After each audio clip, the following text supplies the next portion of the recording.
এখন বাজে রাত 12টা। আজই হচ্ছে 26শে সেপ্টেম্বর, আমার ছেলের জন্মদিন। আমি এখান থেকে ব্লগটা শুরু করছি। ও জানে না, ওর জন্য ওর দিদি একটা কেক এনে রেখেছে।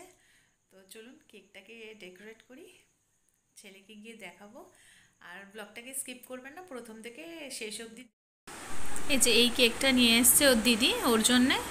চলুন এটা বার করে নিয়ে যায় ওর কাছে। ও এখনও জানে না যে ওর দিদি ওর জন্য কেক নিয়ে এসছে। ও তো দেখে ভীষণ খুশি হবে। এই ছোট্ট কেকটা নিয়ে এসছে। চলুন এবার কেকটাকে নিয়ে যাই। ওর জন্মদিন তো, ওকে আপনারা খুব আশীর্বাদ করবেন, ও যেন ভালো সুস্থ থাকে, ভালো থাকে, আর মানুষের মতন মানুষ তৈরি হতে পারে।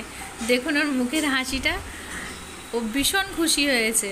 ও এত এক্সাইটেড, ও মোমবাতি নেওয়াতে ভুলে গেছে, ও কেক কাটতে শুরু করে দিয়েছে। ওকে বলা হচ্ছে তারপর এবারে কেকটাও কাটবো। নিজেই হাততালি দিচ্ছে, আমি আর ওর দিদি কখন হাততালি দেবো ওর সেটার জন্যও দাঁড়ায়নি।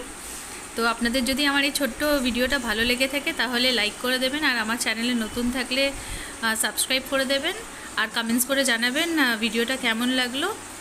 আশা করি আপনাদের ভালো লেগেছে। এরপর আরেকটা নতুন ভিডিও নিয়ে আসবো। টাটা।